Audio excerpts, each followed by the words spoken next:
नमस्कार। तो संस्कृत प्रतिभा खोज प्रतियोगिता में आवेदन करने का सोच रहे हैं? बहुत बढ़िया। ये जानकारी बिल्कुल आपके ही काम आने वाली है। आज हम पूरी आवेदन प्रक्रिया को एकदम स्टेप बाय स्टेप समझेंगे, ताकि चाहे मोबाइल हो या कंप्यूटर, अप्लाई करना एकदम आसान हो जाए। तो चलिए शुरू करते हैं। देखिए, ये प्रतियोगिता सिर्फ एक कंपटीशन नहीं है, ये एक बेहतरीन मौका है, एक ऐसा मंच है जहां संस्कृत के लिए जो जुनून है उसे सबके सामने लाया जा सकता है। अपनी काबिलियत को पहचानने और सम्मानित होने का इससे अच्छा तरीका और क्या होगा? तो हम करेंगे क्या? हमने पूरी प्रक्रिया को 5 आसान हिस्सों में बांट दिया है। पहले देखेंगे कि फॉर्म भरने से पहले क्या तैयारी करनी है, फिर जानेंगे कि एप्लीकेशन शुरू कैसे करें। इसके बाद हम सही प्रतियोगिता चुनेंगे, बैंक डिटेल्स की जरूरी बातें समझेंगे और आखिर में देखेंगे कि फॉर्म जमा करने के बाद क्या होता है। कहते हैं ना, well begun is half done. मतलब शुरुआत अच्छी हो तो आधा काम तो वहीं हो जाता है। और आवेदन में अच्छी शुरुआत का मतलब है पूरी तैयारी। इससे पूरी प्रक्रिया एकदम आसान और बिना गलती के पूरी हो जाएगी। तो फॉर्म लेकर बैठने से पहले क्यों ना हम सारी जरूरी चीजें एक जगह इकट्ठा कर लें।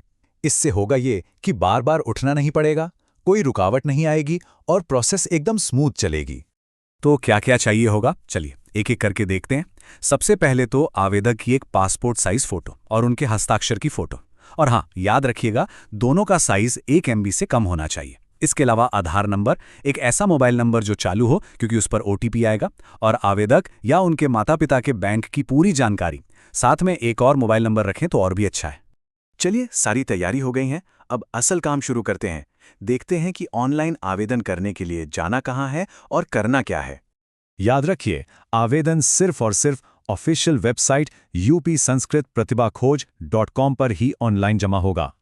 और सबसे अच्छी बात, ये प्रक्रिया बिल्कुल मुफ्त है, कोई आवेदन शुल्क नहीं है।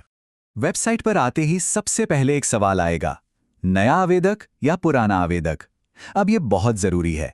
अगर कोई पहली बार आवेदन कर रहा है तो उसे नया आवेदक चुनना होगा और पूरा फॉर्म भरना पड़ेगा। लेकिन अगर किसी ने पिछले साल भी हिस्सा लिया था तो पुराना आवेदक चुने। इससे बहुत समय बचेगा, क्योंकि सिर्फ कुछ डिटेल्स जैसे क्लास या प्रतियोगिता को ही अपडेट करना होगा। और हाँ, मोबाइल नंबर वाली बात मैं फिर से दोहरा रहा हूँ। एक एक्टिव मोबाइल नंबर होना बेहद जरूरी है, क्योंकि OTP के बिना फॉर्म भरने की प्रक्रिया शुरू ही नहीं हो पाएगी। ओके, तो अब सिस्टम में लॉगिन हो चुका है। अब आता है सबसे दिलचस्प हिस्सा, अपनी कक्षा के हिसाब से सही प्रतियोगिता को चुनना। यहाँ 2 मुख्य श्रेणियां हैं। एक है कक्षा 6 से 12 तक के छात्रों के लिए, जिसमें 7 तरह की प्रतियोगिताएं हैं, और दूसरी है स्नातक या परास्नातक स्तर के छात्रों के लिए, जिनके पास 3 विकल्प हैं। एक बात का ध्यान रखना है, अपने वर्ग में से केवल एक ही प्रतियोगिता में भाग लिया जा सकता है। फॉर्म भरते हुए कुछ खानों के आगे एक छोटा सा लाल तारा यानी एस्टेरिस्क दिखेगा। इसका मतलब सिंपल है, ये जानकारी भरनी ही भरनी है, इसे आप खाली नहीं छोड़ सकते। तो इन सभी डिटेल्स को ध्यान से भरें। अब जरा ध्यान से सुनिए, क्योंकि हम फॉर्म के सबसे जरूरी और सबसे नाजुक हिस्से पर आ गए हैं, और वो है बैंक विवरण। यहां जरा सी भी चूक आगे चलकर परेशानी का सबब बन सकती है। तो सवाल उठता है कि मान लीजिए गलती हो गई, तो बैंक खाता संख्या या IFSC कोड गलत भर दिया तो अब क्या करें? घबराने की बिल्कुल जरूरत नहीं है, इसका भी समाधान है। देखिए, अगर ऐसी कोई गलती हो जाती है तो सबसे पहला काम है अपने जिले के संयोजक यानी डिस्ट्रिक्ट कोऑर्डिनेटर से संपर्क करना। वे इसे सही करवा सकते हैं। और अगर उनसे बात नहीं हो पा रही है तो संचालन समिति के किसी सदस्य से भी मदद मांगी जा सकती है। एक नियम बिल्कुल साफ और पक्का है, और वो ये कि पुरस्कार की राशि सिर्फ और सिर्फ छात्र या उनके माता पिता के बैंक खाते में ही भेजी जाएगी। किसी भी शिक्षक, रिश्तेदार या अन्य व्यक्ति का खाता बिल्कुल नहीं चलेगा। और एक चीज, जो नाम आवेदन में है वही नाम बैंक खाते में होना चाहिए। बिल्कुल हूबहू एक एक अक्षर मिलना चाहिए। जरा सी भी स्पेलिंग की गलती हुई तो पेमेंट फेल हो सकता है। तो सारी जानकारी ध्यान से भरने के बाद अब हम आ गए हैं बिल्कुल आखिर में। देखते हैं फॉर्म जमा कैसे करना है और उसके बाद क्या होता है। जब सब कुछ भर दें, फोटो और हस्ताक्षर भी अपलोड कर दें, तो नीचे एक छोटा सा घोषणा बॉक्स होगा, उस पर टिक करना है और बस सबमिट इन्फॉर्मेशन पर क्लिक कर दीजिए। हो गया आपका आवेदन जमा। अच्छा, प्रतियोगिता हो जाने के बाद ये कैसे पता चलेगा कि पैसे आए या नहीं?